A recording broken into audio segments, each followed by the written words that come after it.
Very little seems predictable in politics anymore, and if you don't believe me, take another look at this. Chris Mason, BBC News. Well, Nigel Farage joins me now live from New York following that meeting. Very good afternoon from London, Mr. Farage. So when did you get the invite?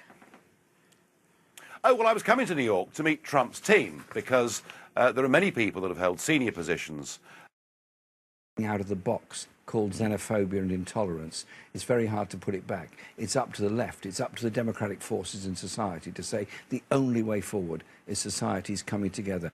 It's that concern that's prompted an emergency meeting tonight of EU foreign ministers, but the Foreign Secretary Boris Johnson isn't going. He says the time for whinging about Mr. Trump must stop. But others worry the desire for political change could yet catapult this woman from the far right into the French presidency next year.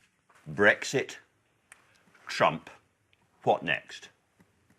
Marine Le Pen being elected French president. So this is a Europe-wide revolution. It's a global revolution. Very little seems predictable in politics anymore, and if you don't believe me, take another look at this. Chris Mason, BBC News. Well, Nigel Farage joins me now live from New York following that meeting. Very good afternoon from London, Mr. Farage. So when did you get the invite? Oh, well, I was coming to New York to meet Trump's team because there are many people that have held senior positions in that campaign team who I've known for years and who I've shared ideas with, and indeed some of them have offered me help and support in the past. So I really came to see the team. I didn't actually imagine that the president-elect, given that currently he's picking his cabinet, would have time to see me, but he did. And I think the reason for that is he's a very loyal man, and I showed him my support, and he was repaying that. And it was quite a meeting. It was an hour or so, wasn't it? Yes, it was. I was astonished, but there was a lot to talk about. He was keen to talk about Brexit, to see how things were going, and he was reflecting on his campaign. And then we talked, at some length about our two great countries and the things that we've done together over the years, and be in no doubt that this man is an Anglophile, that his team are Anglophiles, and that we've got the potential here in terms of trade and security and much else, for us to be really close friends and partners. But are those not the things he should be telling Theresa May as the Prime Minister of this country, rather than yourself?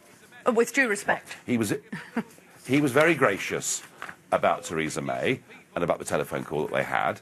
However, if we're being really honest about this, a lot of members of Trump's inner circle are pretty unhappy about the comments that were made during the campaign about Trump by very senior Conservative politicians and cabinet ministers, and indeed staffers in Number 10, who said some pretty nasty things about him. So I do think that in terms of the relationship with Team Trump, there are some fences that do need to be mended. Did you get a sense from those giving you those thoughts of unease that would be detrimental to the relationship with the UK?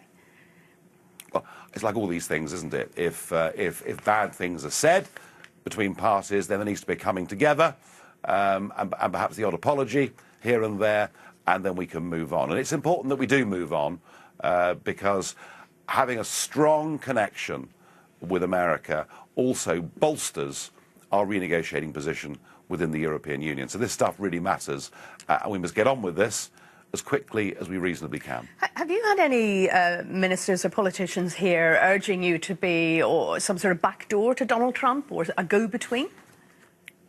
Well, I think some of them think that might be rather a good idea. However, the problem is that Number 10 keep on putting out press statements saying that I'm irrelevant. Well, if that's what they think, that's fine.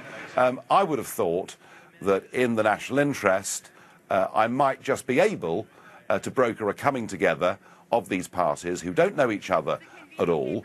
And as I say, one was quite rude about the other. So if I can be of any use, I will be. Did any ministers contact you or anyone ask you to do this?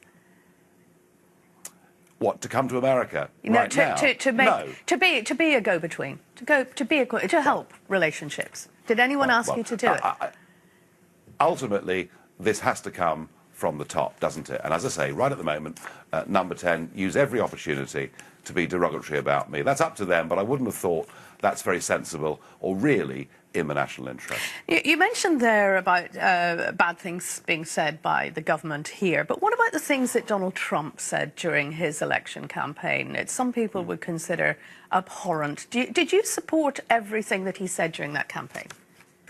No, I didn't, and I've said this many times. There were times when he said things I didn't like very much, but I supported his bravery in trying to change the direction that America was going in. And, you know, whatever was said, good or bad in the campaign, however people feel, whether they supported him as I did, and virtually alone, I think, from the UK, or whether they were against him, what we have to now face is a fact. Like it or not, he, on the 20th of January, becomes the president of the USA for the next 4 years. So I think, really, Jeremy Corbyn and others should have stopped whinging. Let's get on with it. There's a real opportunity here. Do you see an opportunity for yourself within his administration as some sort of ambassador or consultant, perhaps? No, I don't. You know, I mean, I've got a British passport, haven't I? Well, European passport, but that should change, hopefully. I'm not an American citizen. I'm not going to be getting a job anytime soon with his team. That isn't going to happen. Does Donald Trump, see any parallels between what has happened in the United States and Brexit here?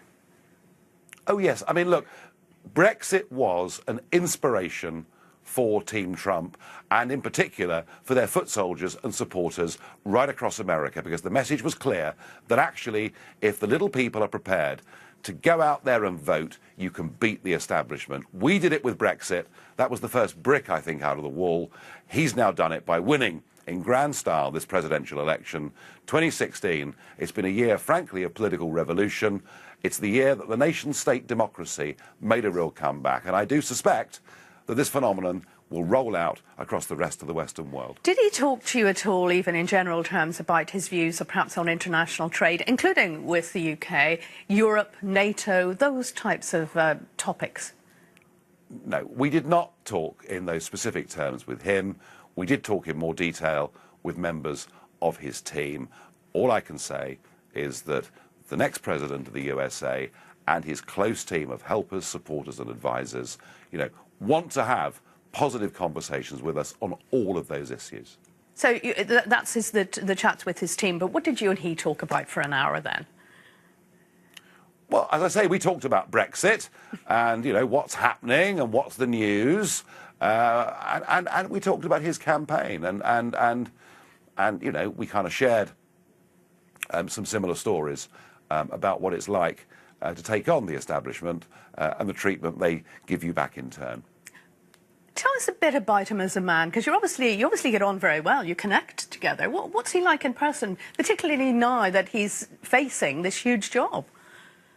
Well, he's a very personable guy, and everyone that's met him through business says that. You know, he's a larger-than-life character.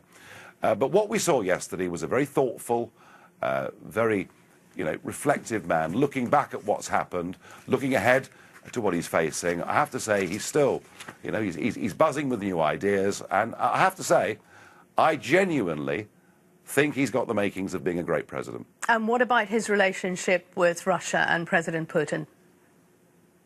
Well, you know, he hasn't got a close relationship in that sense, but what he says is that wouldn't it be better, rather than provoking Russia, to actually talk to them and have a conversation? And I would have thought that was really quite sensible.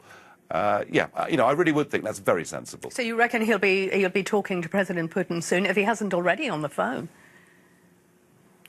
I'm sure. I think he's spoken to 50 world leaders so far, so it would be surprising. And we know that Theresa May had a 20-minute conversation with him, so it would be surprising if he hadn't. One thing I wanted to pick up on, Winston Churchill's bust. Now, is he going to bring it back to the Oval Office at your request? Well, you know, it was a rather cheeky suggestion, but, you know, he thought it was a very good idea. And the fact that he did tells you really all that you need to know. Of course we can do business with the Trump presidency, and we should be very positive about the future. Any sign of him popping over here anytime soon? I don't know about that. I think he's got rather a lot on his plate at the moment. He's got to put a cabinet together. There are 4,000, believe it or not, staff appointments that need to be made ahead of the inauguration in about 9 weeks' time. So he's going to be quite busy. Just a couple of brief final thoughts. Did you give him any advice? No, absolutely not. Of course not. No, he's a man who's made his own way in life, in business, in every regard, and he has just won, against the establishment here in the USA. Indeed, against the establishment in much of his own party, a dramatic, historic win. And are you going back? Have you got another invite? I'm certain I'll be back here before too long. Nigel Farage, thank you very much for joining us. Thank you. The headlines this evening here on BBC News. As you just heard, Nigel Farage has met Donald Trump, making him the first British politician to meet the new president-elect. And he says Mr. Trump is a man with whom we can do business.